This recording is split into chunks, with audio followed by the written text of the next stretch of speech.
Okay, so today is, wow, August 2nd, 2021, and we can begin by doing 3 bows to the Buddha. 1, 2, 3. And then we do the salutation to the Buddha. Namo tassa bhagavato arahato samma sambuddhassa. Namo tassa bhagavato arahato samma sambuddhassa. Namo tassa bhagavato arahato samma sambuddhassa.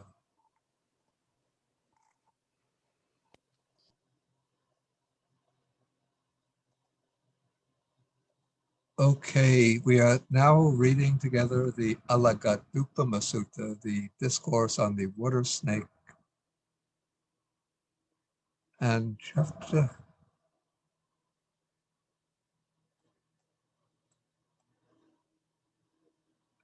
do you remember did anybody make a note where we left off last time?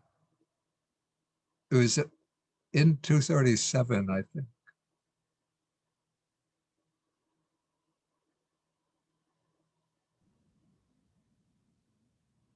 Okay, Bhante, I think we finished 236. we finished 236. It did do 237. I didn't see my notes on 237. Okay, anyway, there's a lot of repetition. Okay, so we'll start with 237. Yeah, I don't think we quite finished 236. Oh, definitely, we didn't finish 236. I'm sorry. I think we have to start with Achako Bhagava Bhikkhu Amantesi Jam King Manyata Bhikkhave. Right. Yeah. And so on. Okay. Yeah. Okay. So now,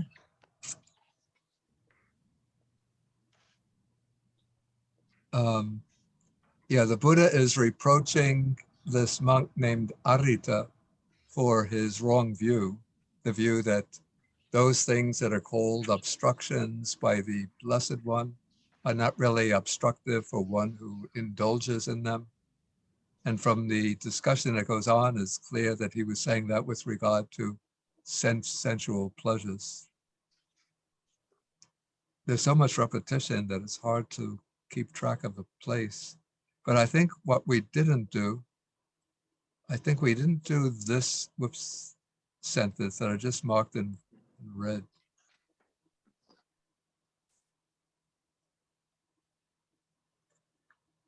Okay, so now after going through all of the similes for the sense pleasures, again, the Buddha says, okay, so we'll resume reading from Atta Chapana Tvang Moga Purisa. And who would like to be the responder today?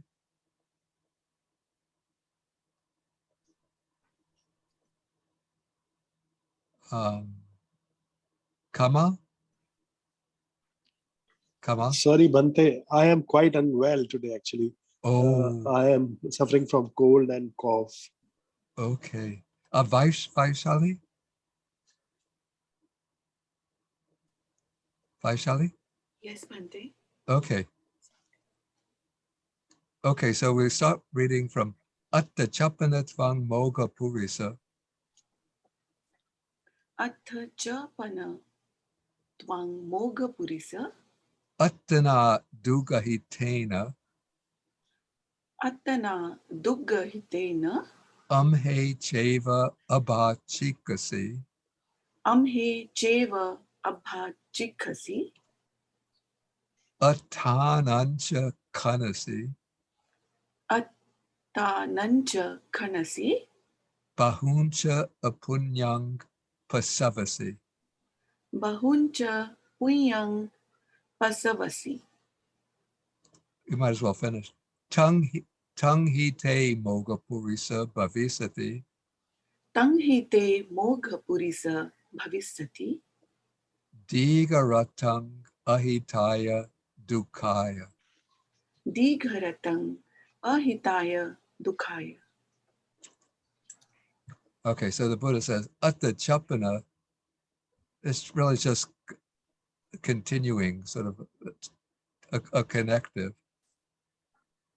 Something like, well then, or then, you, and then he calls Arita Moga Purisa, which means like foolish person, foolish man.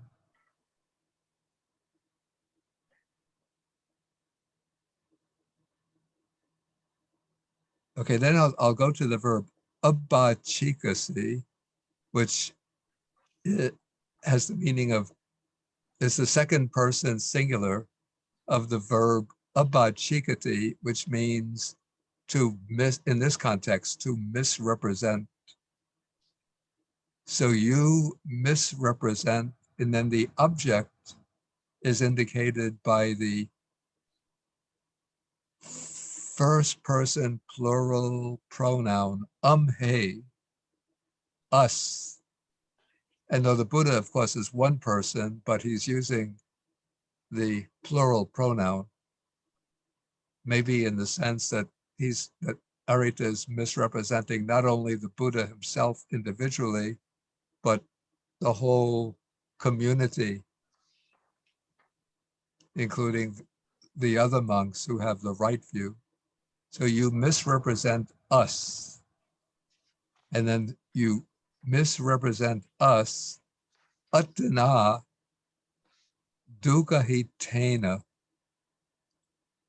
So dukkahitena is a past participle. It's based on the verb ganhati, which means to grasp. And so from this, we get the past participle gahita, which is grasp. And this is in the instrumental case. And then it has a prefix. The prefix is dur, gahita. And then in the usual way in Pali, the gets assimilated to the following consonant. So it turns into a G. And the dur has a sense of bad or wrong. So this is what is wrongly grasped. By what is wrongly grasped, atana. This is the instrumental of attan, meaning self, by yourself. So the sense is that you misrepresent us by that which has been wrongly grasped by yourself. So there's actually three problems that Arita incurs by his misrepresentation or by his statement. First, he misrepresents the Buddha and the Buddha's teaching. Then we have atanancha kanasi. The verb kanasi means to dig. And atanang is the accusative of the noun attan. So literally, you dig yourself. And maybe we could take the sense to be something like you dig yourself into a hole, or maybe like the English expression, you dig your own grave. It seems to be implying something rather severe. I want to see if the commentary says anything about that expression.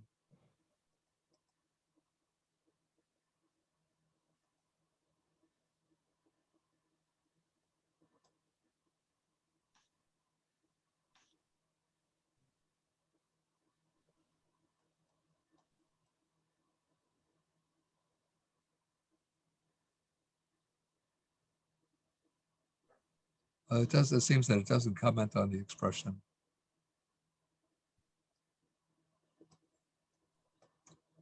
Okay, so you dig, literally, you dig yourself.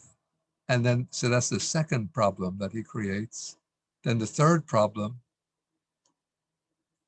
is bahumcha apunyang pasavasi. So the verb pasavasi, second person singular of the verb pasavati, which means to generate. to create, and it's bahum punyang, much demerit.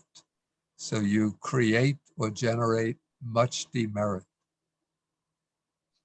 And then the Buddha follows it up and says, tung he, so that indeed te, for you, or of you, bhavisati will be, digaratang is literally long night, but it's an idiom meaning for a long time. Ahitaya dukkaya, for harm, for suffering. And these are the cases of the datives. Okay, so putting it all together. So, moreover, foolish man, you misrepresent us by what has been wrongly grasped by you yourself, and you dig your own grave. I'll use the American idiom. And you generate much demerit.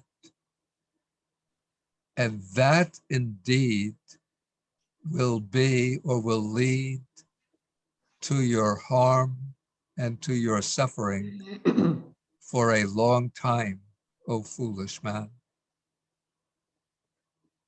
Okay, any questions on this? Excuse me, Bante, could you possibly increase the size? Oh, yeah, okay, yeah. Very Yeah. small. Okay, very good. Yeah, I should have done that. Thank you. Is this better? Not really. Not really. No. Bante, it would help if you could click in the square in the upper right corner to make it more of the screen. Yeah. There. Ah, great. Yeah. Thank you. Okay.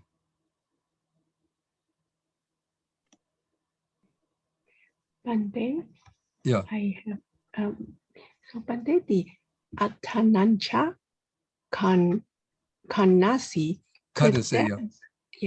could that might have the implication of the Kama Vipaka, like digging the hole in terms of future results or resultant? It might be implied by that. Though I'm just translating it literally, that you dig yourself. I want to see how it was translated in the Jnana Moli translation. Just let me take a quick look. You said you injured yourself. Yeah, I see. And he injures himself. Yeah. Yeah, but literally it's you dig yourself. Thank you, Bante. Okay, shall we go on then?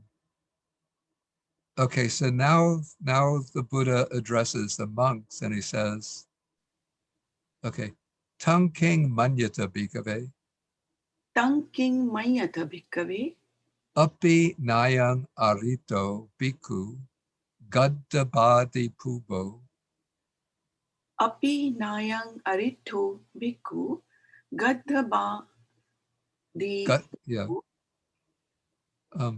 Usmi Kato Pi Imasmin Dhamma Vinaye. usmi katopi imasming dhamma vinaye. Okay, so the Buddha asked the monks, he says, what do you think, O monks? And this is a sandhi of n plus ayan. So he's saying, isn't it the case that this monk Arita, and then we have this class designation, Gaddabadi Pubo. So previously, he was a vulture killer. That was his earlier livelihood. Then Usmi Kato is from Usma, is warmth. I think it's Usma, yeah. And then is combined with Kato, the past participle of Karoti, made. So literally, has he made warmth in this Dhamma and Vinaya, in this doctrine and discipline? So, you know, you used to play the game. If you think of an object in the room, then the other people have to go, or the other person has to move around the room to see whether they can guess the object that you have in mind. If they're moving away from the object, you say that you're getting cooler, cooler, cooler. If they're getting closer to the object, you say you're getting warmer, warmer, warmer. So the idea here is the same idea. Has he even generated any warmth in this doctrine and discipline? Has he gained even like a flash of understanding of this doctrine and discipline?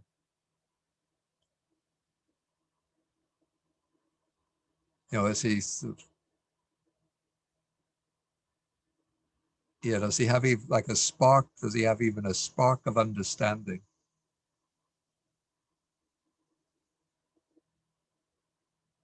Okay, and then the monks reply, King he siya Bhante, no he tang Bhante. King hi siya bhante, no hetang bhante. So the king, this is somewhat idiomatic. So they're saying something like, how could that be, Bhante? Certainly not, Bhante.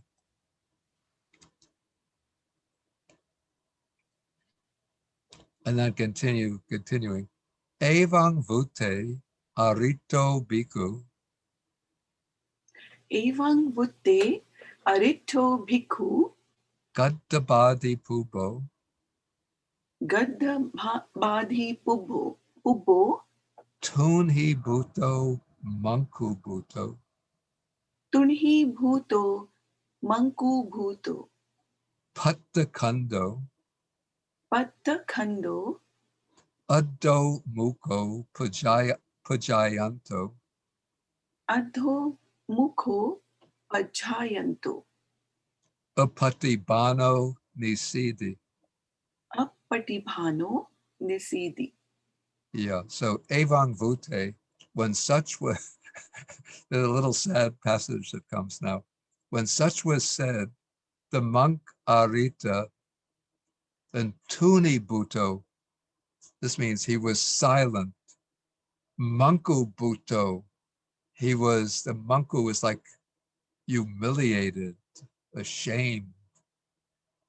Patta Kando, here the Kanda is like the shoulders, and Patta is like fallen.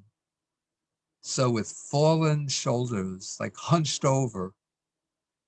Addo Muko. Addo means downward, and Muko is the face. So his face is looking downward. And Pujayanto, this is the present participle. It's actually based on the verb jayati.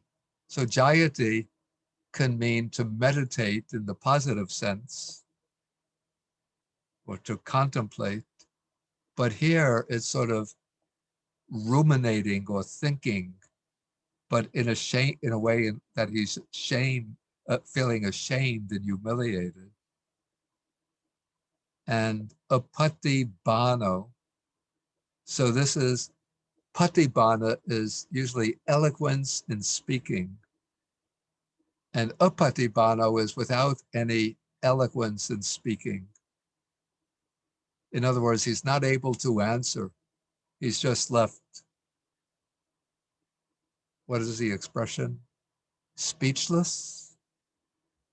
And nisidi, he sat.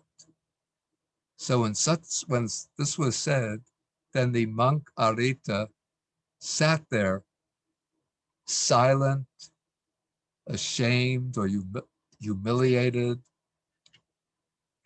with hunched shoulders, looking down, meditate or reflecting while looking downward, speechless, unable to say anything.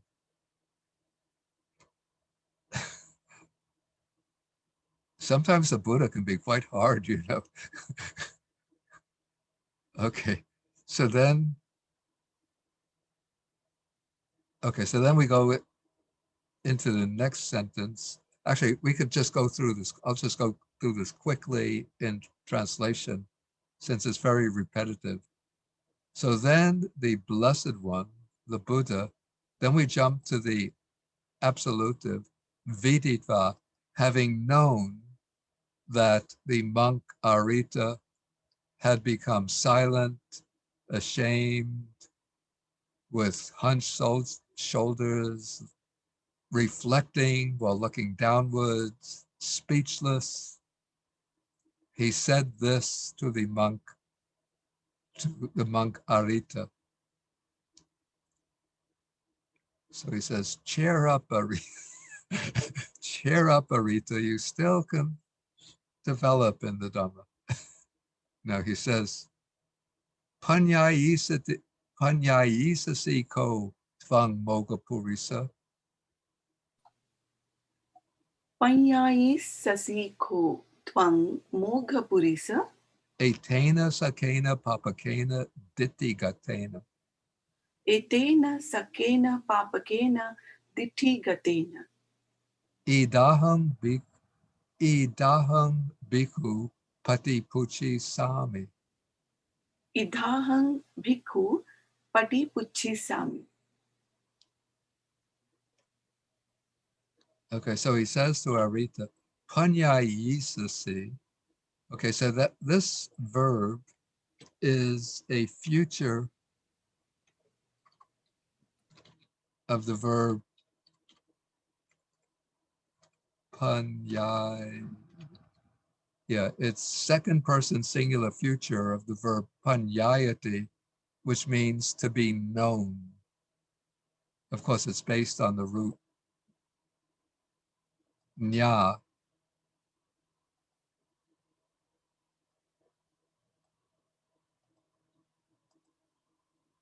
Nya with the prefix pa and with the passive insert ya. You can see that the noun panya is also from pa plus nya. And so this is the future form. You will be known. So you, foolish man, will be known by this, your own, sakena is your own, papakena, bad, dittigatena, speculative view. Then he goes on, I will question or cross-question the monks here, that is about this.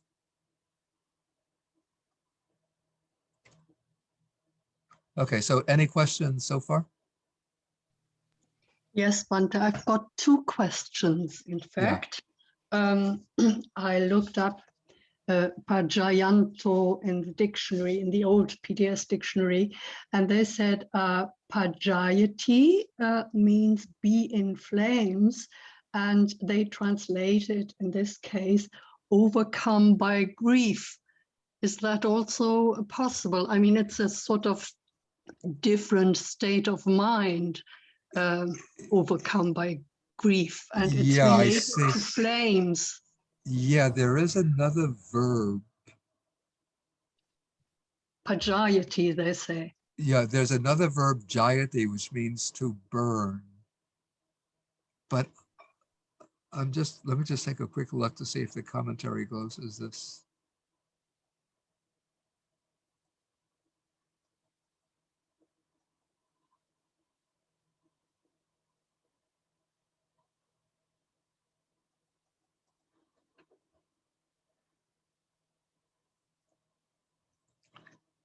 Yeah, there is such a verb, but I don't think that is the one intended here. I think pajayati here is sort of pondering or reflecting. Yeah. Yeah, let me just see how the Venerable Nyanamoli had rendered this. Well, he said glum. Galum, which doesn't really help one way or another. Um,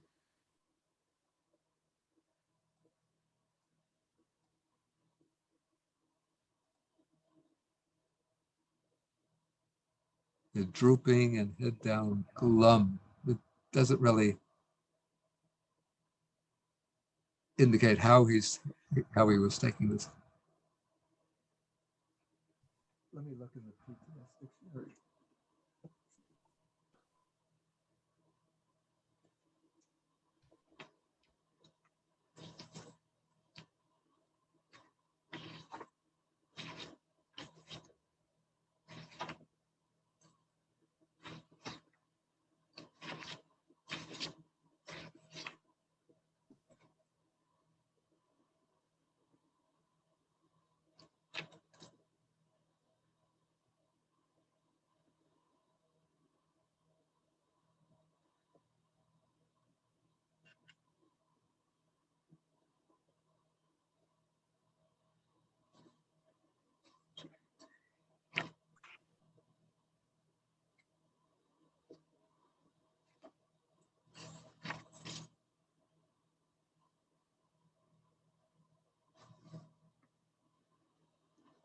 Yeah, if one looks up the base form of the verb jayati, you see there's a jayati one. One is to meditate, to contemplate, to think upon, then to brood over. So that's jayati one. Then there's jayati two, which is to burn, to be on fire, to be consumed, to waste away, to dry up. I would still take Pujayati here to be based on Jayati 1. Yeah, thank you very much. To be reflecting. So he's sort of reflecting, pondering while looking downward. Right. And my second question refers to apatibano. Is this a truncated present participle? No. It was just a guess. No, patibana itself is a noun. Oh. Yeah, it's one of the, anyway, it's a noun meaning like eloquence and speech, skill and speech. I think it's probably based on the verb. It's a verb banati. It may be based on that verb, but I'm not so sure about that. But anyway, it means like eloquence and speech. Mm. And so apatibana is without any eloquence and speech, or in this case, being left speechless. Oh, I see. Thank you very much, Bhante. Yeah, I just want to do a search for this verb pujayati.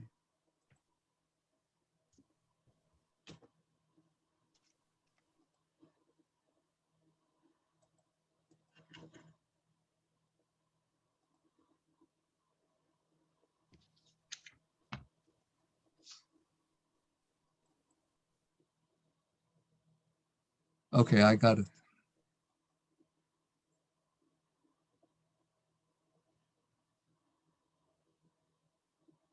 Okay. This, I'm right.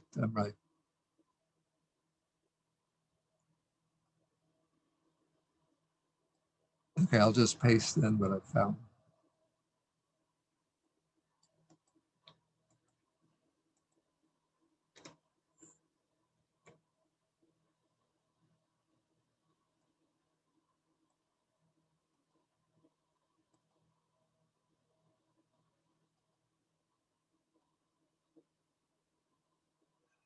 Okay, so this is from Majjhima Nikaya Sutta number 50, where there are some Brahmins who are criticizing the Buddhist monks. And they say that these are mundaka. It means like baldy heads. Samanaka is referring to ascetics, but in a derogatory way. And they're low, I don't remember quite the meaning of these terms, but they're considered like the offspring of Brahma's feet. So they're denigrating the monks. And then they sort of ridicule them as they're thinking, Jainosma, we are meditators. Jainosma, we are meditators. And then here we have with hunched shoulders, looking downward, Madhuraka Jata, I think this means something like as if they were drunk. They Jayanti, they meditate. Then we have Pujayanti, they reflect. Nijayanti, Upajayanti. So these are just like prefix forms of the verb jayati, meaning to meditate. Yeah. And you see the Brahmins are ridiculing them as Yes. boasting, we are meditators, we are meditators. Thank you very much, Bhante. That's very convincing. Yeah. Okay, any other questions? Is Bhante about that Usma? Does Yeah. it mean a spark of wisdom, understanding, or can it be interpreted as zeal? No, I think it's a spark of wisdom.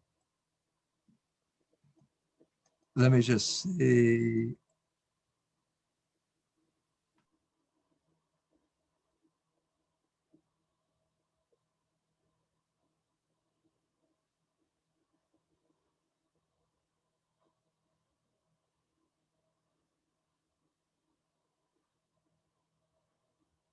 Oh yeah, it says, let me get this.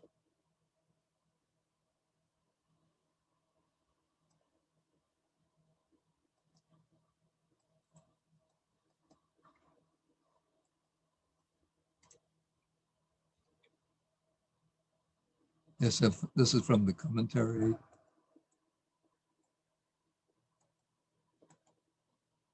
So he says, for Imasa, for him, and king indicates a question of him, is there, Upamatika means very slight, even trifling, Nyan Usma, a warmth of knowledge, warmth of wisdom, then young Nisaya, based upon which Vayamanto, striving, he might bring forth the Magga and Pala, the path and fruits. Yeah, so it's Jnanusma, the heat of knowledge.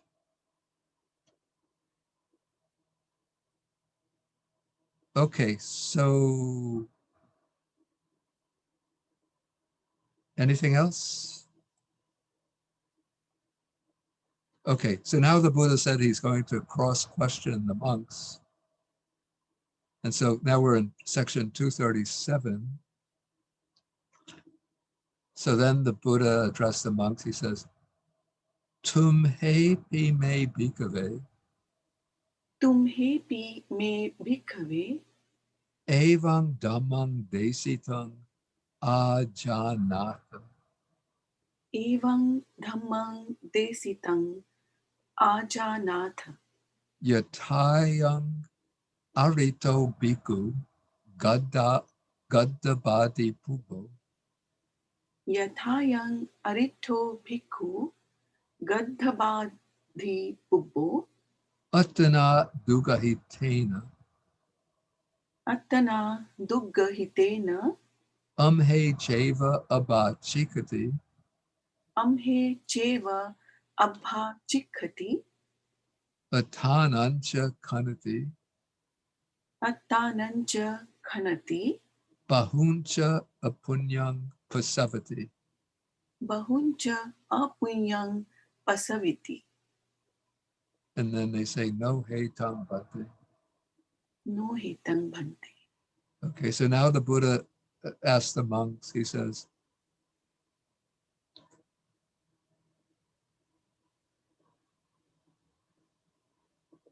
so tumhe is do you, then we'll jump to the verb ajanata, understand, ajanata, to understand the Dhamma taught by me thus. And then Avon goes with yata, as this monk Arita, in the way this monk Arita misrepresents us with what is wrongly grasped by himself, and we'll say injures himself and generates much demerit. And then the monks say, certainly not, Bhante. And then they repeat, everything here is repeated from what we've already come across. So the reason is because those dhammas, because in many ways, to us, those dhammas that are obstructive,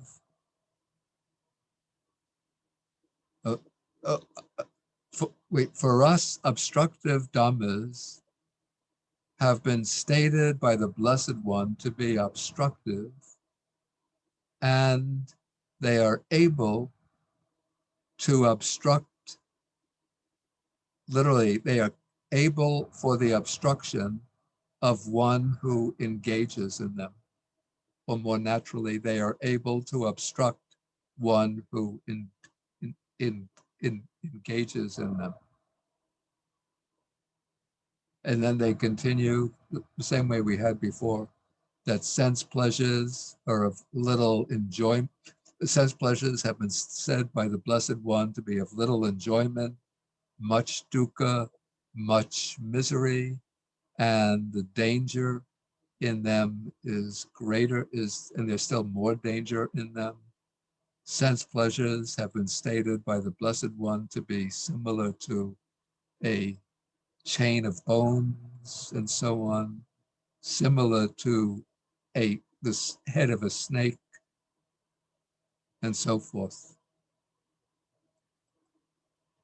And then the Buddha says, good, good, O monks, it is good that you understand the Dhamma taught by me thus. Because, O monks, obstructive dhammas, in many ways, obstructive dhammas have been spoken of by me.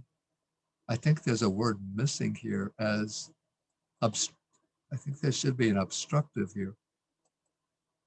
Obstructive dhammas have been stated by me.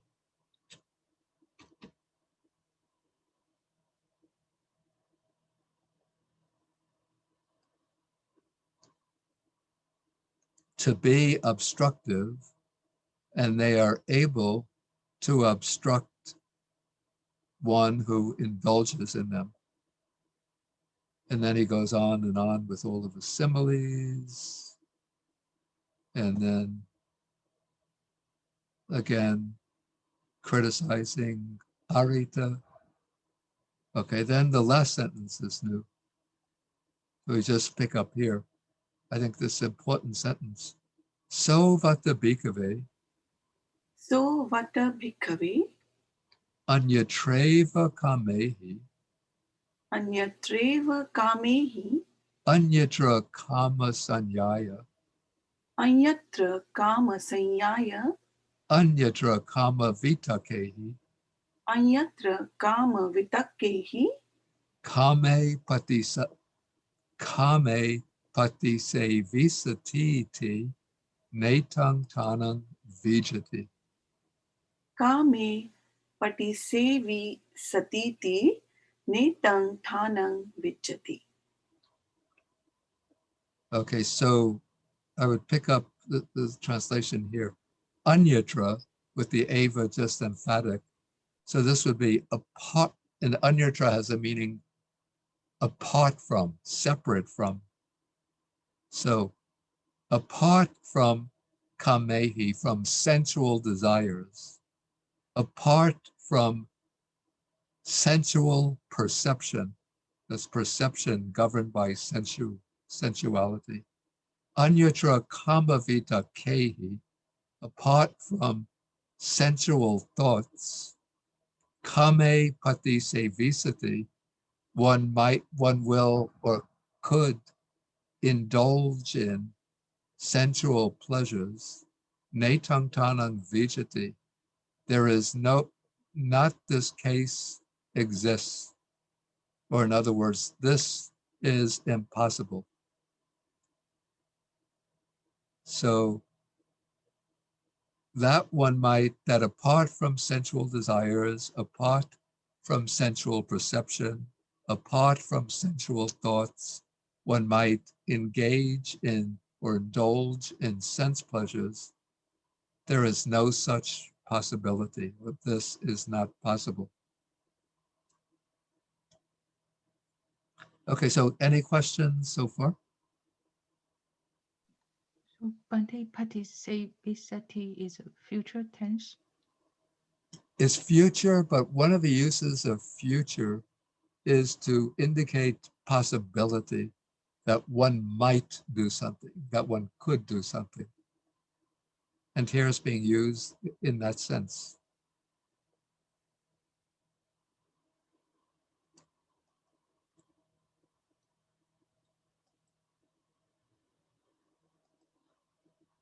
I think if you look at in Duracell's grammar,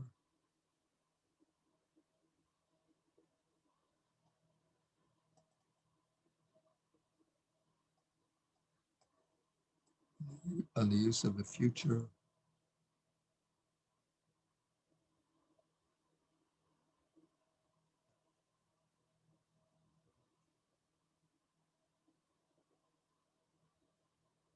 anyway, you could just look in Duracell or another grammar on the uses of the future. You'll see sometimes the future is used not to indicate what will take place, but what might take place or could take place. Okay, any other questions? Okay, then we come to 238. Okay, now we're getting close to the simile after which the sutta is titled. Okay, so ita bhikkhave e kache moga purisa dhammang pariyapunanti. Ita bhikkave ekacche mogha purisa dhammang paryapunanti. Suttam geyang veya karanam. Suttam geyang veya karanam. Gatang udanang iti vutakam. Gathang udanang iti vuttakam. Jatakang abhuta dhammang vedalam. Jatakang abhutta dhammang vedalam. Okay, so he says here, some foolish people, these would be foolish monks, dhammang pariyapunanti, they learn the Dhamma, they master the Dhamma. And then we have the old ninefold classification of different types of Dhamma teachings. So sutta, this would be like a straightforward discourse by the Buddha. And there's difference of opinions about exactly what some of these things are referring to. But I follow like the dominant interpretation. So sutang would be a straightforward discourse by the Buddha. Geyang, this is a kind of text which consists of mixed prose and verse. Like a large number of suttas in the first volume of the Samyutta Nikaya belong to the Geya category. Then Vyakarana, this is an explanation or analysis. Probably these would be the suttas in which the Buddha gives like a detailed, rather technical analysis of doctrinal terms. Then Gata, this would be a text and verse, like especially like Dhammapada, for example. Udana, this would be a joyful utterance. We have a collection called Udana, but there are many Udanas, like joyful exclamations, that don't occur within the Udana collection. But whenever the Buddha, usually in verse, he makes a joyful utterance in which he expresses either some praise of a disciple or a way of formulating a certain point in Dhamma.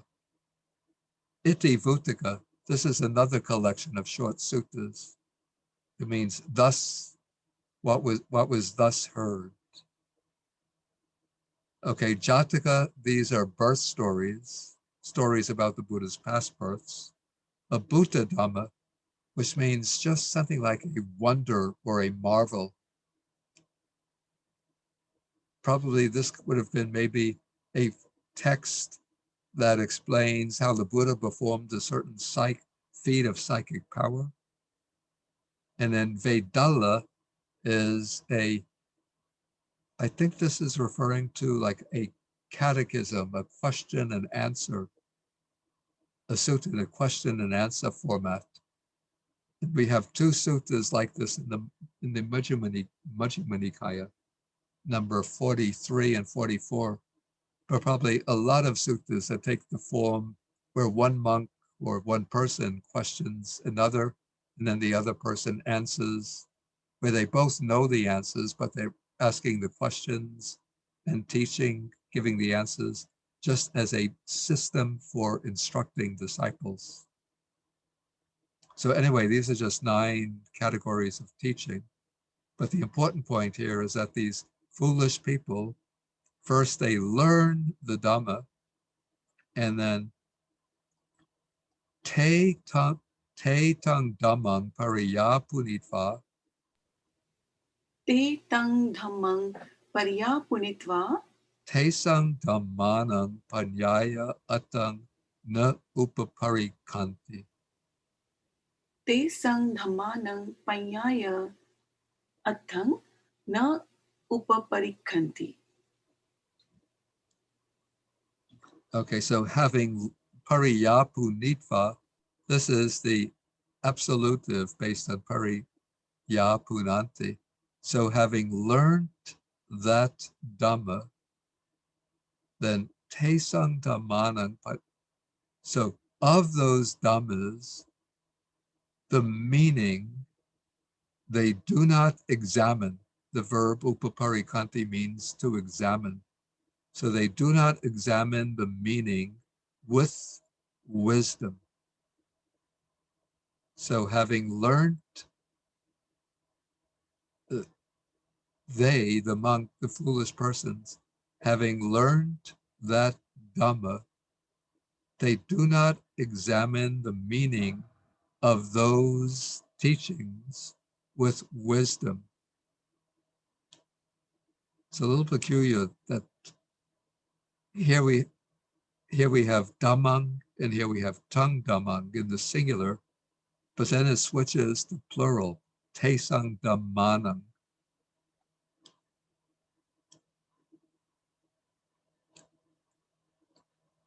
Okay, so in any case, so they don't investigate the meaning of those teachings with wisdom. And so te sang, te dhamma panyaya atang upaparikatang.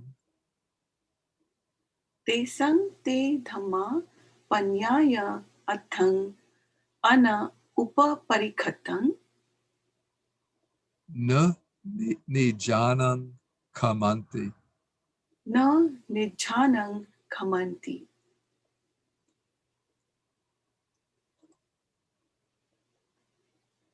Let me just put this down.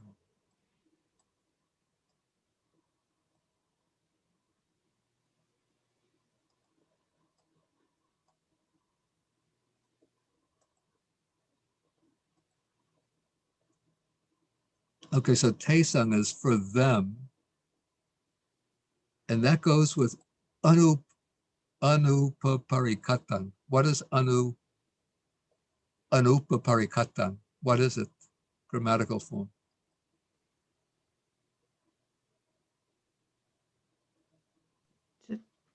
It's plural present participle. In what case?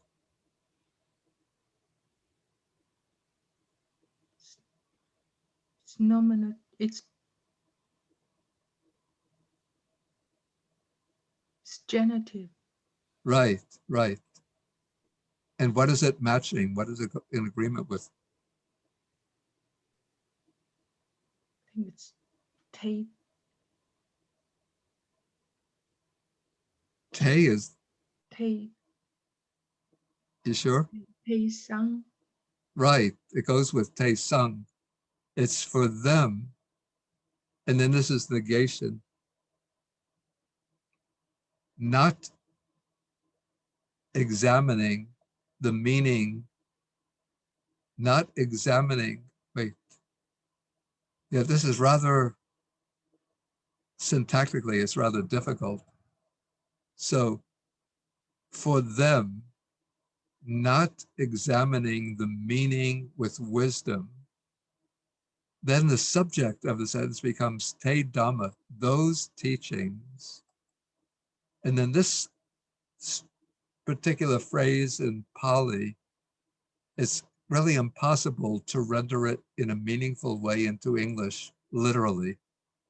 But just to put it literally, those dhammas do not agree with or their reflection or meditation. Yeah, I looked before in the New Pali English, the New Pali Text Society Dictionary for the verb kamati,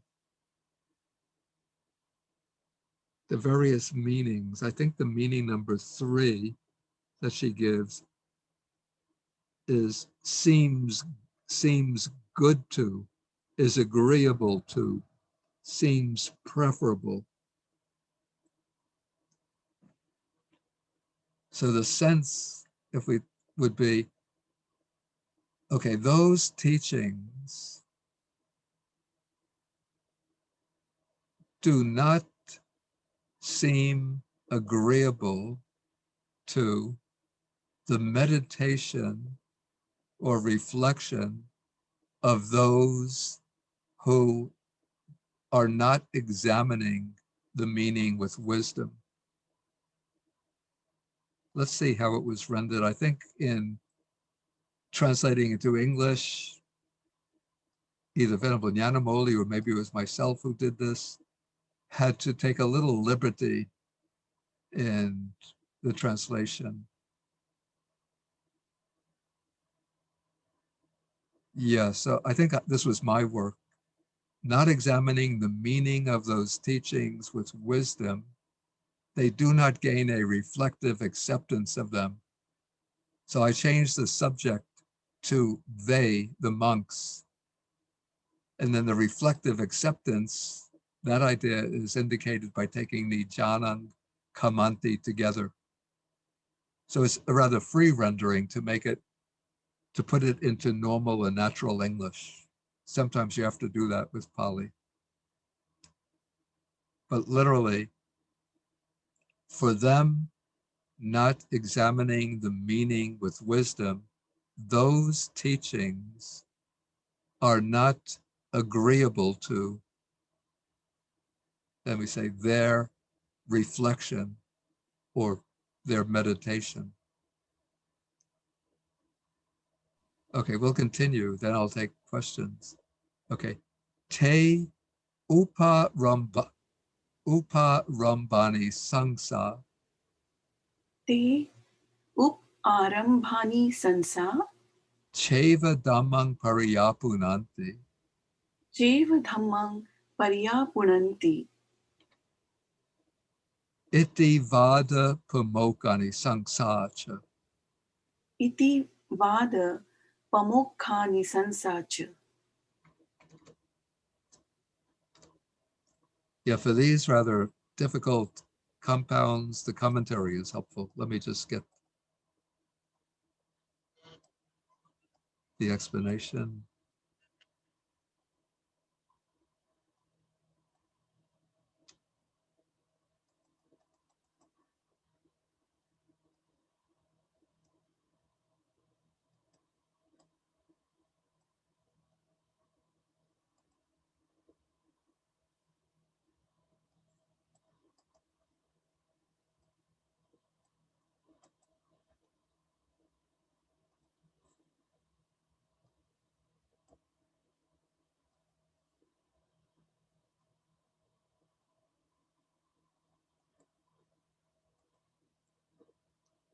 Okay, so, whoops, wrong place.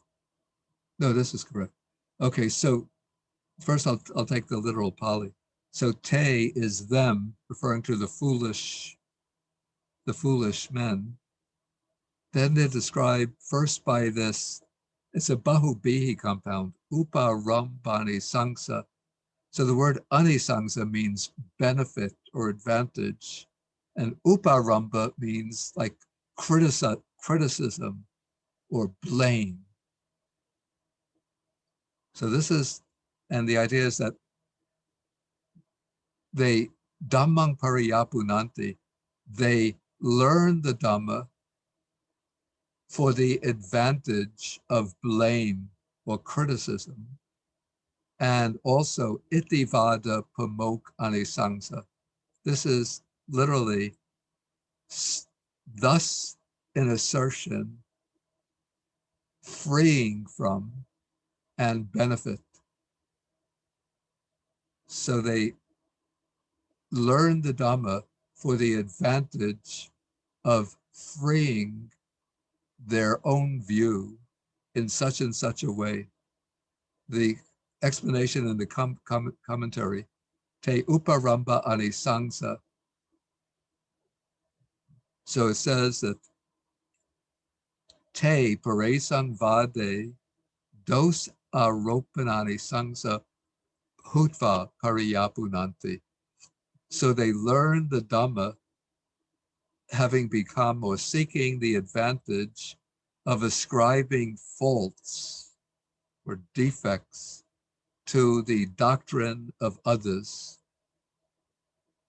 And then for itivada pamok anisangsa, that is, when a fault is ascribed to their own doctrine by others, then they think we will free our doctrine from that fault in such and such a way. So it is for this reason that the meaning is that it is for these reasons that they learn the Dhamma. So the sense is that they learn the Dhamma for the advantage of ascribing faults to others and for the advantage of freeing their own doctrine from the faults that are attributed to it by others. I think we might all, if you've been in Dhamma circles long enough, you probably know people like that, who don't really want to learn the Dhamma for the purpose of practicing, but like to get involved in arguments and disputes with other people. Just if they have an interpretation of the Dhamma, then you find faults with it and say, you made this mistake, that mistake, you don't understand anything.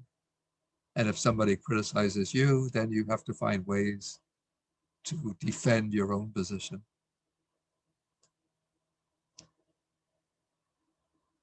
Okay, then continuing, first we'll get to the end of this passage, then take the questions. Yasa chataya dhammam pariyapunanti. Yasa chathaya dhammang pariyapunanti. Tan chasa atang nanu bhakti. Tang sat tang jasa athang nanu bhunti. Yeah, this anubhakti, this is a kind of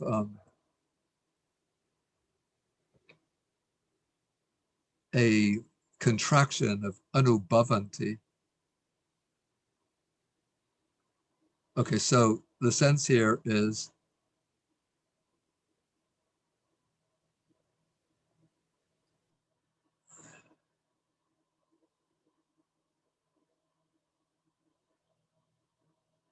okay, the way I would take this, for which purpose they learn the Dhamma, they do not experience the purpose. I think I need a little help here.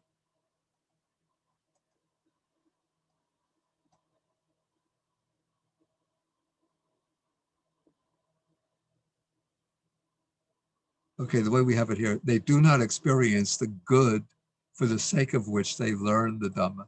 So it's still referring to those foolish men. So they learn the Dhamma really for a proper purpose, but they don't experience that purpose. So for the sake of which they learn the Dhamma, they do not experience the purpose or the benefit of that. Let's just continue.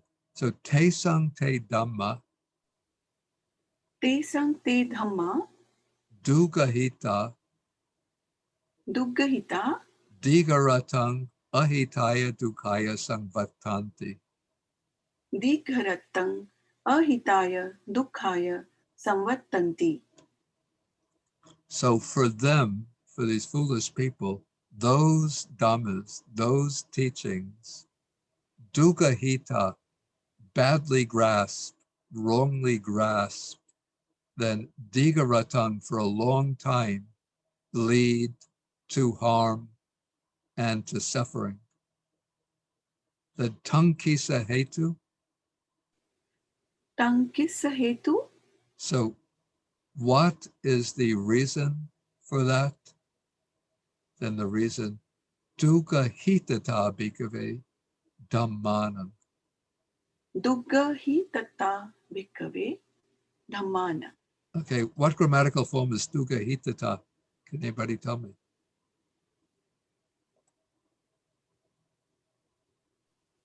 It's ablative. What is it?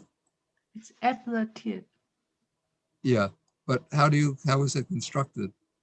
It's the abstract noun formed from dukkahita. Okay, very good, very good. Okay, so we have the past participle, dugahita, which we just encountered here. And then in Sanskrit, the suffix is tva. But in Pali, the consonants get merged to form ta. So that is added to the past participle to form an abstract noun, dugahita ta, which is literally, it's like wrong graspedness. And then this turns into the ablative case to give a reason. Because of the wrong graspedness of the teachings. But in more natural English, we would say, because the teachings have been wrongly grasped. Yeah, I want to go back to this sentence. Look at the commentary to this.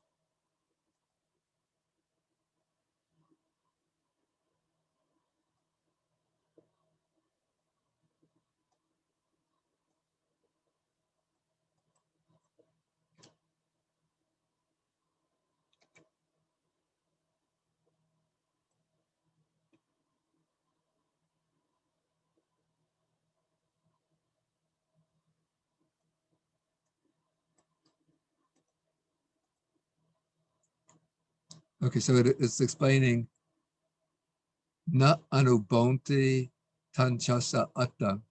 So then it says, for the asa, it says, of which path or fruit, then attaya here has the idiomatic sense of for the sake of. So for the sake of the path or the fruit. Kulaputa, this would be family sons, or we could say young men. Dhammang pariyapunanti, learn the Dhamma. So tanchasa dhammasa attam, the benefit of this Dhamma, those dugahita gahino, those who grasp by way of a wrong grasp, do not experience.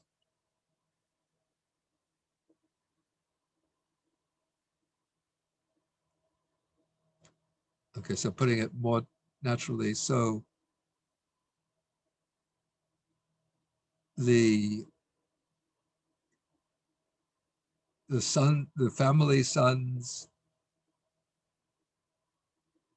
that path and fruit for the sake of which the family sons learn the Dhamma, those who grasp the teachings wrongly do not experience the benefit of this Dhamma.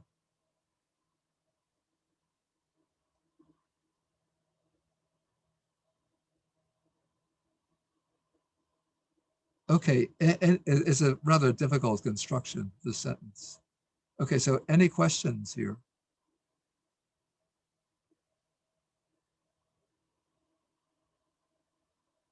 Please feel welcome to ask if you have questions. Bhante? Yeah. The part up above about the reflection, that was a little awkward, making it fit exactly. I was wondering if one could translate Dhamma as phenomena, and that maybe the reflection might refer to the outward reflection of what happens in the citta with each phenomenon. I don't think I would take it that way. Okay. Yeah, I would take the Dhamma here as the teachings, because it's speaking of them learning the teachings. Oh, right. Yeah. Okay, the context. Thank you, Bhante. So any other questions?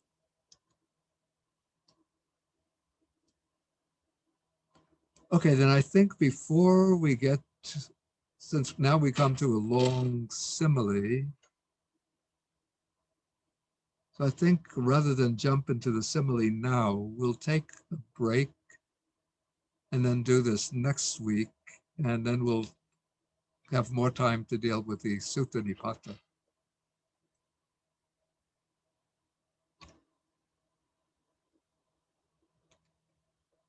Okay, so now it's 2:12, so let us be back at 2:20.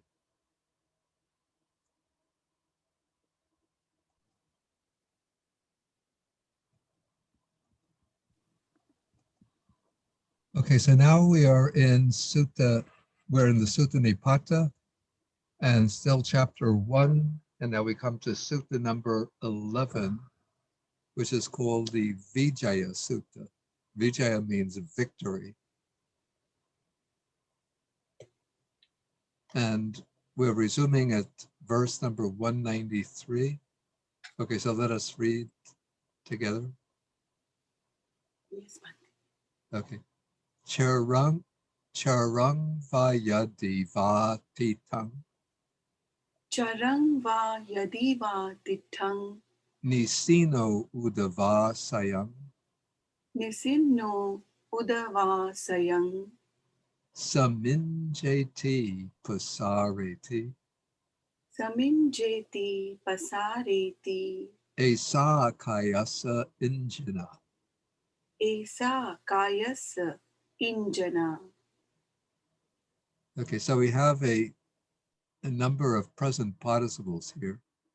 So charang is moving, or in this case, walking. Then the yadiva means or else. So walking, or titang is standing.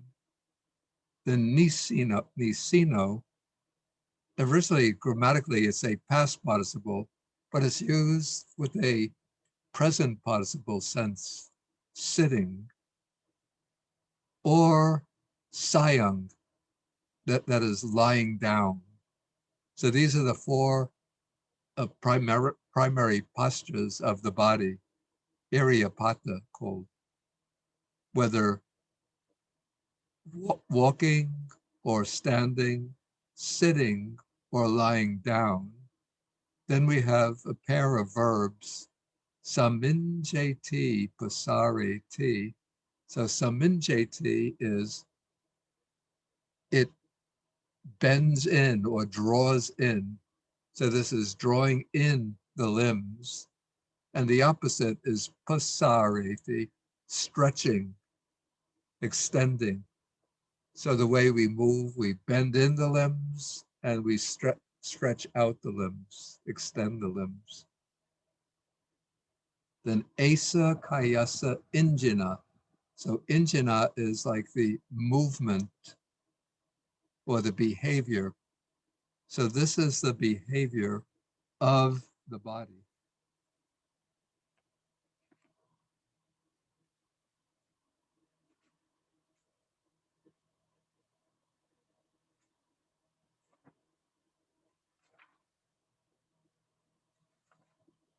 Yeah, I just want to see whether the dictionary gives me a good word for injana. Movement, yeah, just movement.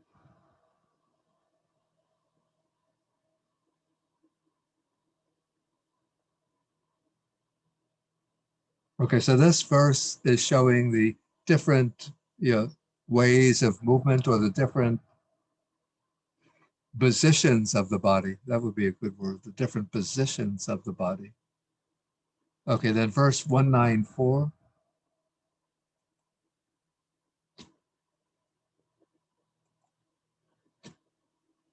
Ati naharu sangyuto Ati naharu sanyutto tacha mangsava lepano tacha mansa valepano chavia kayo chavia kayo pati chano chaviya kayo pati channo yata bhutang nadisati. yatha bhutang na dissati. So ati is bones and naharu is the sinews, the ligaments that bind the bones together. And sangyuto is joined together, connected. So the body is connected or held together by bones and sinews. Then tacha mangs avalepano. Yeah, avalepana is a plastering. So it's plastered over with tacha is the outer skin or the skin, and mangsa is flesh. So it's plastered with skin and flesh. Then chavya kayo patichano. Patichano means concealed or hidden. So the body is hidden. Chavya is by skin. I think chavi is the outer skin, and I think tacha is the inner skin. And so yata bhutang nadisati. Disati is it's a past tense verb of the root das, which doesn't occur in the active voice in the present. So disati means is seen. And in this case, nadisati, it is not seen, yata bhutang, as it is. So connected by bones and sinews, plastered over by skin and muscle or flesh. The body, concealed or hidden by skin, is not seen as it is. So any questions so far?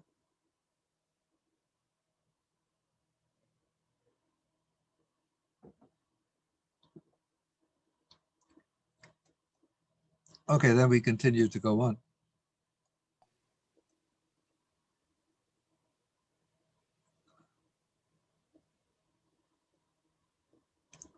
Antapuro Udarapuro Antapuro Udarapuro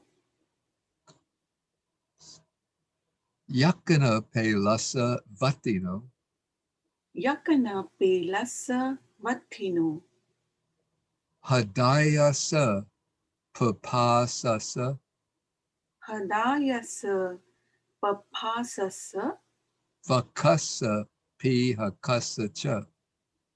Vakasa Piha Kasas Cha.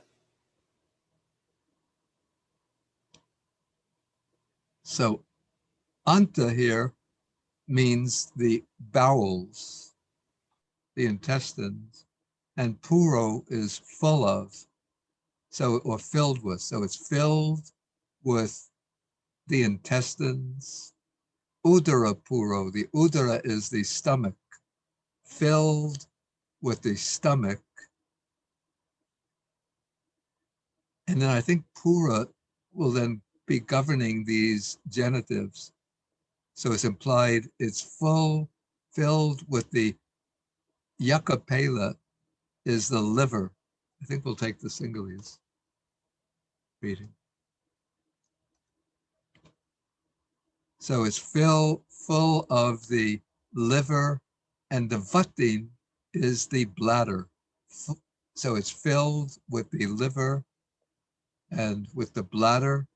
Then hadaya is the heart. It's filled with the heart. Papasa is the lungs. So it's filled with the lungs. Vaka is the kidney. And piyaka is the spleen. So it's filled with the intestines, filled with the stomach, then implicitly filled with the liver and the bladder, the heart and the lungs, the kidney and the spleen.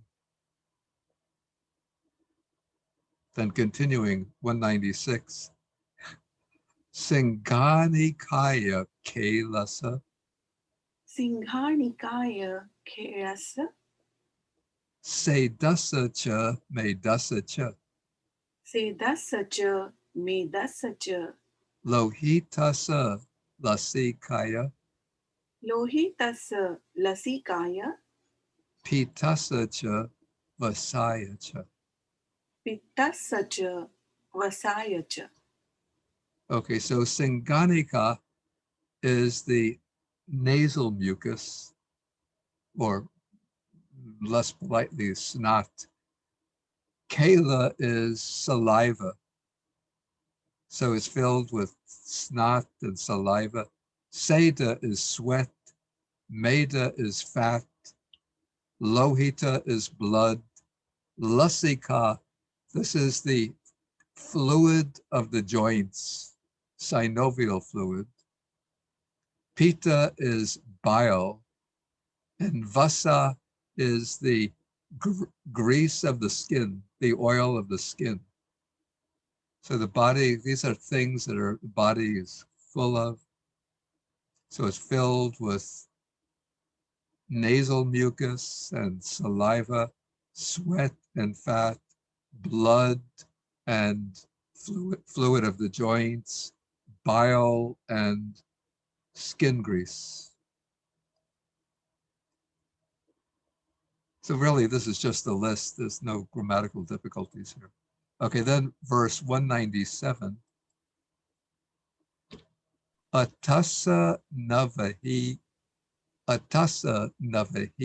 sotehi Athasa Navahi Sotehi asuchi savati sabada Asuchi Savati Sabada akimha aki gutako Akimha Akhi Guthako kanamha kana gutako. Kanhamha Kana Guthako. Then we have to go on to 198 because these two verses are connected. Singanika cha nasato. Singhanika cha nasato. Mukena vamat ekada. Mukhena vamat ekada. Pitang same hancha vamati. Pittang semhancha vamati. Kayamha seda jalika. Kayam ha seda jalika.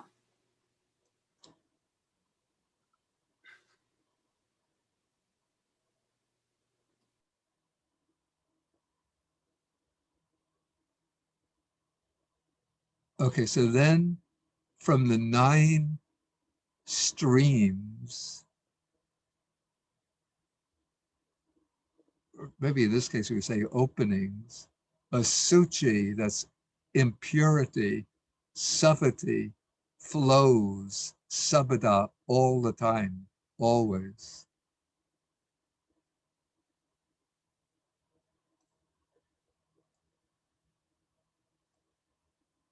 Openings we have for sotehi. So then from the 9 openings, impurity flows all the time.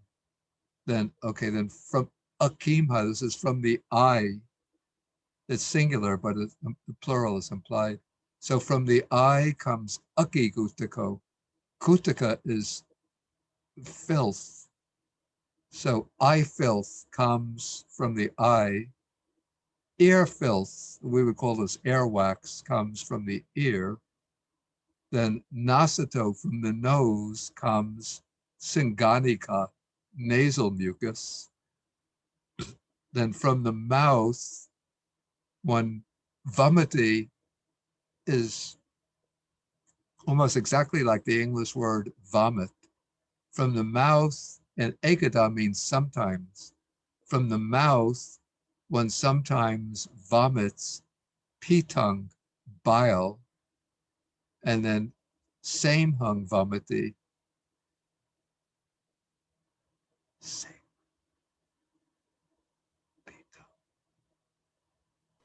Phlegm? Yeah, that's right. Yeah, right. Vomits phlegm. It's not really like vomiting the way when we have an upset stomach, but one discharges, you could say, sometimes from the mouth, one discharges bile and discharges phlegm. And then from the body comes seda jalika. So these would be, seda is sweat, and jalika is like dirt. So from the body comes sweat and dirt.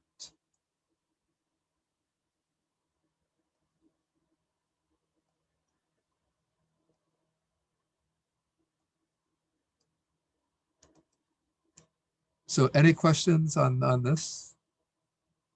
Grammatically or syntactically?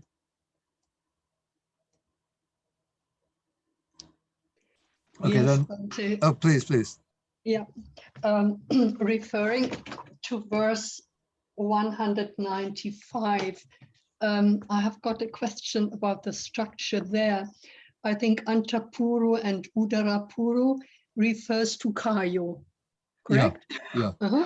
And then the rest are genitives. And Yeah. I just wonder, what do they refer to? They can't, first I thought they depend on puro, filled with, but Yeah. there's also udara. So I don't know, this is not possible, is it? I think we have to understand, maybe the way I would see this is puro here sort of implied, oops. So full of, and then all of these words should be connected with the implicit puro. Oh, I see. Yeah, that's the way I would understand it. Let me Yeah. just see if the Yatakata has anything to say about that.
Yeah.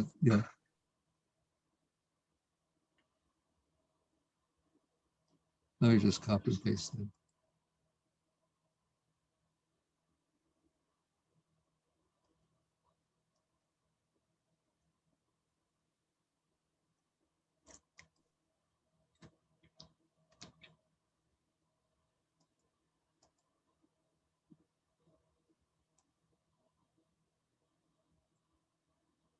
So it says that the word puro is adhikara. I don't quite get the sense of that here, but the idea, so it says, therefore, it should be, the line should be construed, to be interpreted as full of the yakina pelasa, full of the liver, Mm. full of the bladder, Yeah. and so on.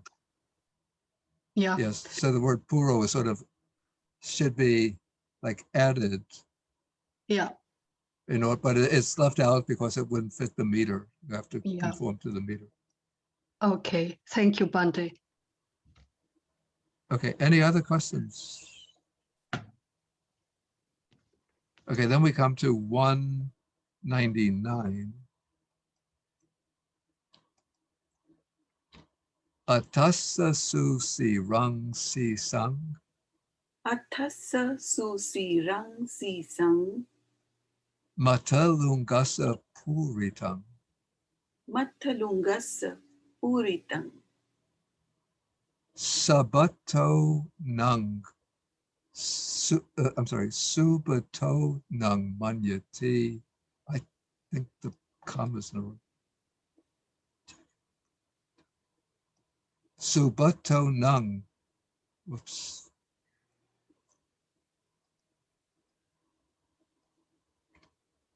Subato nang manyati balo, subhato nang mayati balo avijaya purakato.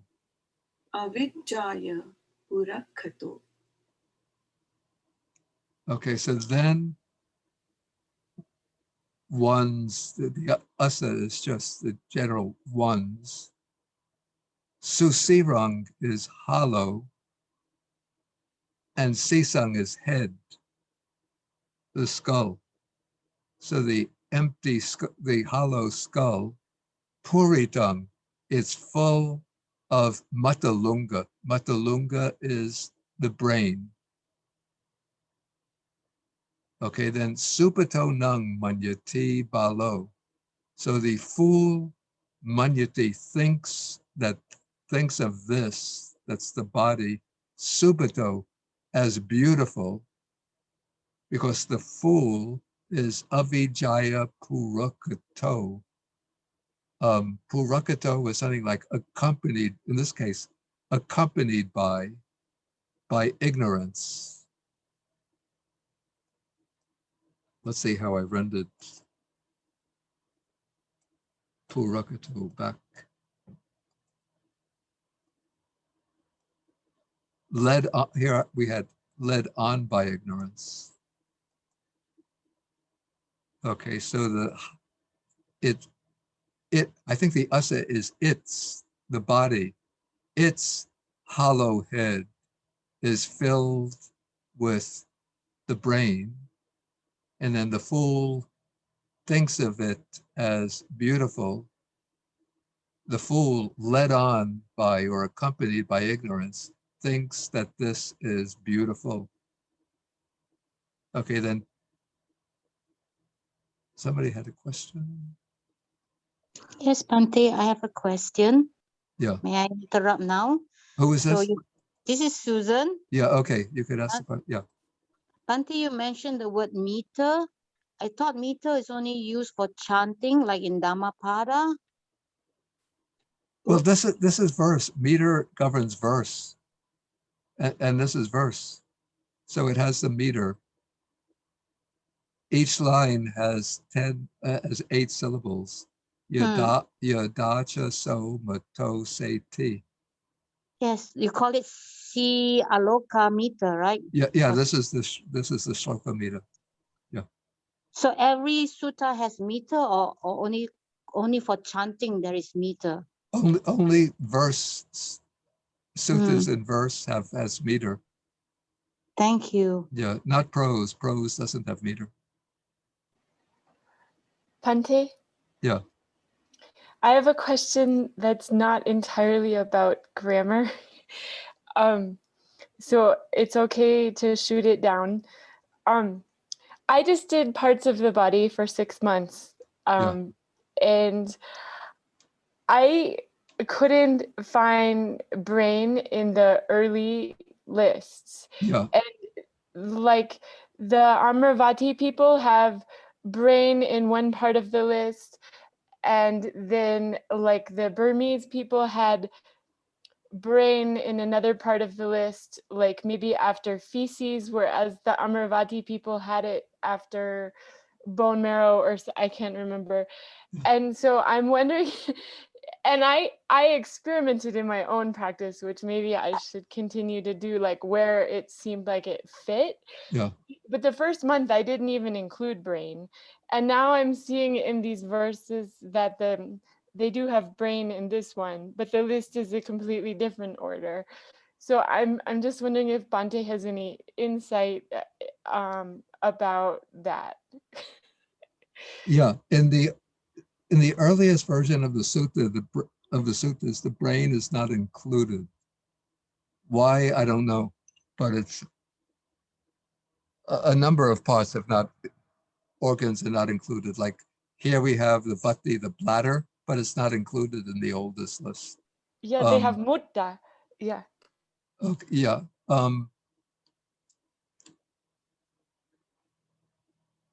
Okay, so the brain was not included in the original list, which has 31 parts. But then starting, I think, with the Pati Sambhita Magga, a later text included in the Sutta Pitaka, the brain is added. And then in the list that's used for the meditation in the Visuddhi Magga, the brain is there. And it's placed after feces. It doesn't mean that they rate the brain lower than feces.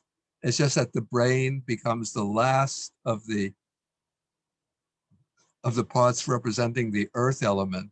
So they have to put it at the end of the list of the earth element parts. And so that's why it comes after feces in the list of 32 parts. Okay. Okay. Thank you so much, Bhante. Okay, so now we've gone through the parts of the body. Now we have come to 200. Yada chaso mato seti. Yada chaso mato seti. Udu mato vini lako. Udhu mato vini lako. Apavido susanasmin. Apavido susanasmin.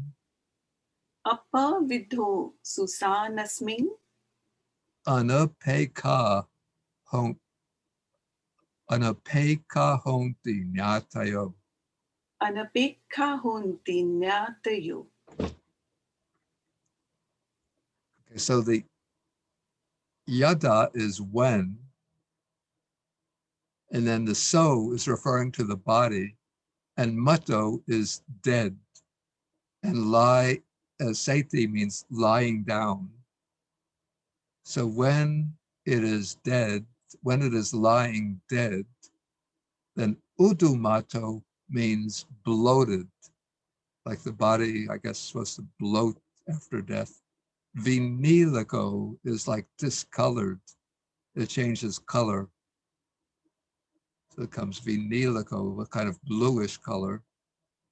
Apavido is cast off, thrown away. In Susana, Susana is the charnel ground, where apparently in ancient India, they would just take the dead bodies and throw them into the charnel ground and leave them for the crows and the hawks and jackals to devour. And then anapeka means without concern. Honti are nyateo, the relatives. So the relatives are not concerned with it anymore. Okay, so when the body is lying dead, bloated, discolored, thrown away in the charnel ground, then the relatives are without any concern for it. Okay, then not a very upbeat sutta. No? Okay, 201, kadanti nang suvanacha. Khadanti nang suvanacha. Yeah, I think that's the correct reading. Suvanacha. Singal. Sigala is actually preferable.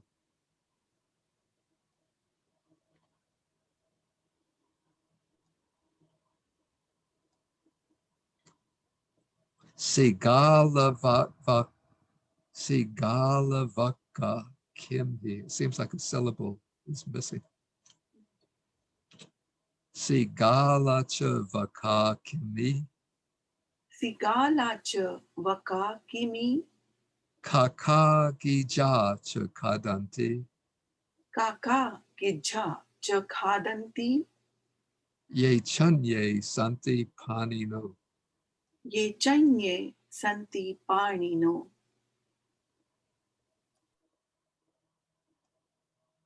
Okay, then suvana, this must be a word for dogs. These would be like wild dogs.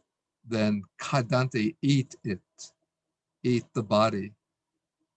And sigala are jackals, and vaka, wolves, and kimi, worms. Then kaka are crows, gija are vultures, kadanti, they eat it. Ye chanye santi panino, and those which are other creatures. Okay, so when it is lying dead, bloated, and discolored, cast off in the cremation ground, in the charnel ground, the relatives are no longer concerned with it, then the dogs, wild dogs eat it, and jackals and wolves and worms, crows and vultures eat it, and whatever other creatures or animals there are. Then 202, Sudvana Buddha Vachanam. Sutvana buddha vachanam. Bhikkhu Panyana Va Ida. Bhikkhu panyana va idha. Sokonam Parijanati. Sokhonang parijanati. Yatha Bhutam Hi Pasati. Yatha bhutang hi passati. So Sutvana is the absolutive, same as Sutva, it's just the fancy poetic form. Having heard the Buddha word, the word of the Buddha, a monk here who possesses panyana, the same as panya, wisdom, he fully understands it and he sees it indeed yatha bhutam, as it really is.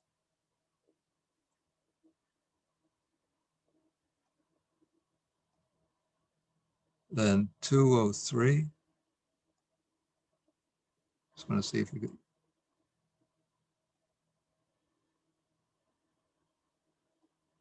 Okay. Yatha idang tata etang. Yatha idang tatha etang. Yatha etang tata idang. Yatha etang tatha idang. Ajattancha bahidacha. Ajattancha bahidhacha. Kaye chandang virajaye. kaye chandang virajaye. Okay, so the first line, as this, so that, as that, so this. Can anybody interpret this line?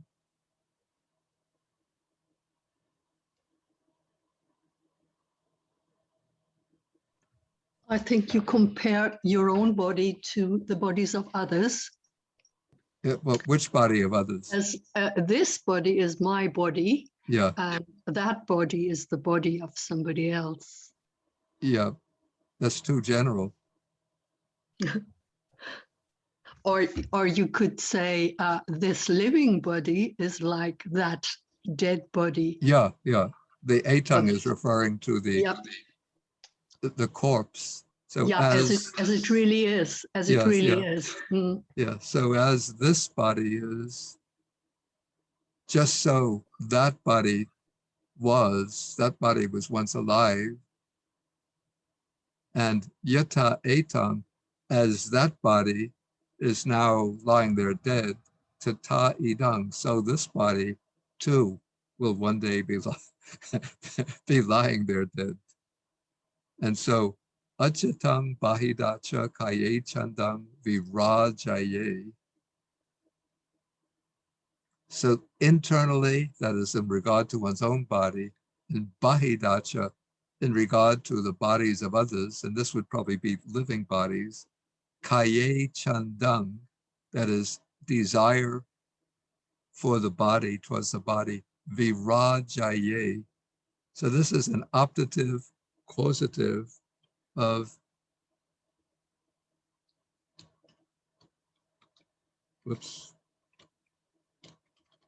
Virajati, to cause a passion or attachment to vanish, or to, you could say, to remove lust.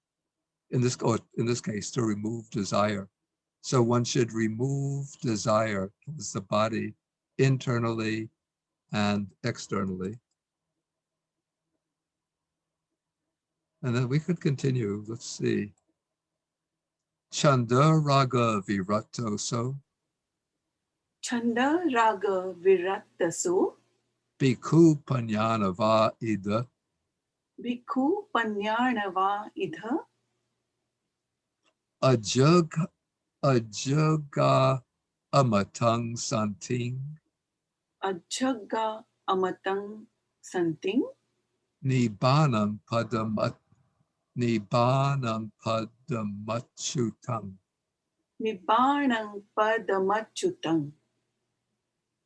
Okay, so now we're talking about that monk who has virato, who has removed chandaraga, desire and lust. So the monk here, the wise monk here, who has removed desire and lust, Ajaga has attained the amatang santing, the deathless peace, or it could be the deathless, which is peace. And that is the same as nibbana, the state which is achutang, without any chuti, without any perishing, the imperishable state.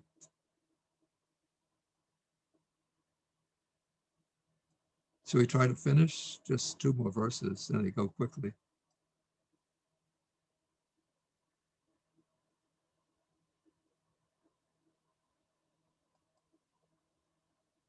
Yeah, it doesn't matter. We just Dvipadako yang asuchi. Dvipadako yang asuchi. Dugando parihirati. Dugandho parihirati.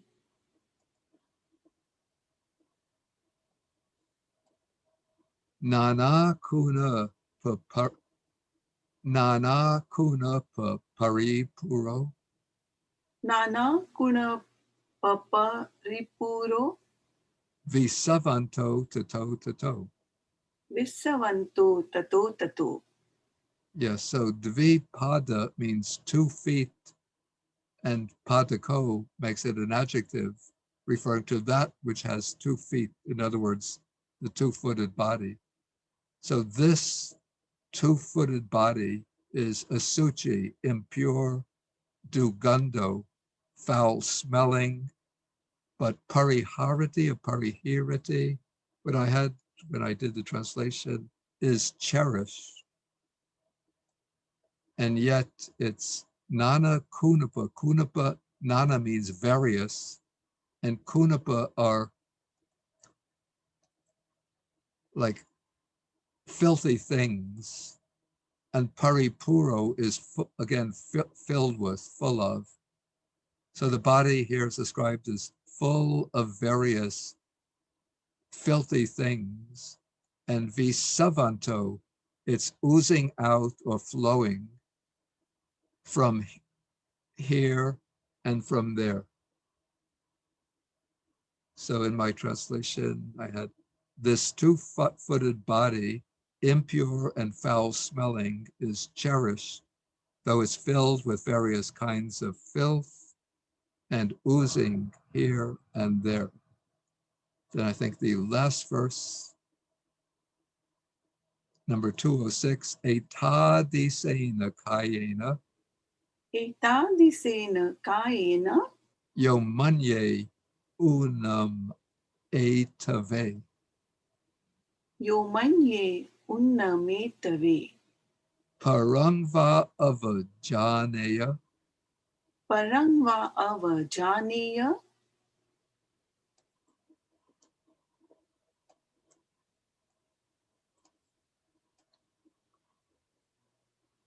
kim anyatra adasana. kim anyatra adasana. I see. Yeah, this unam etave, this is a kind of archaic infinitive. Is Lauren here?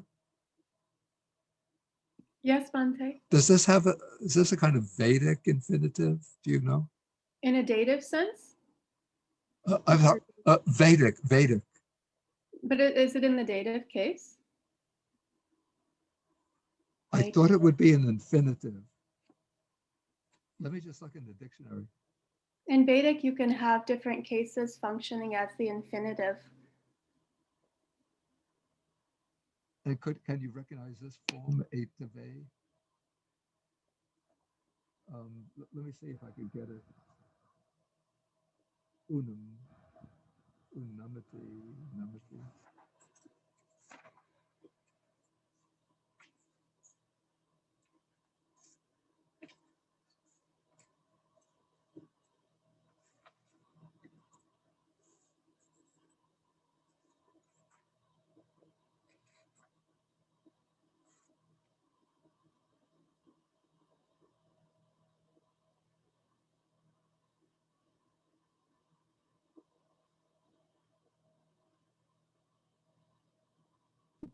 Yeah, I don't see. The Pali Text Society dictionary lists this form as the infinitive. As the infinitive. Okay, thank you. Yeah, okay, good. Okay, so what here are the senses? One who, because of the body, which is like this, would think to sort of unamati is to sort of uplift oneself or to be swollen with pride. So one who would think to be swollen with pride because of this body, or would avajaneya, this would be to look down upon another person, maybe because their body is not so beautiful. Then he says, kim anyatra adasana. What is this due to apart from adasana, not seeing the real nature of the body? And that is the whole sutta. So any questions?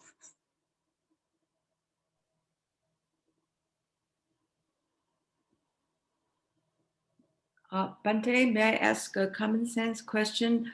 Yeah. It is not listed in the sutta we do today. What I'm just curious.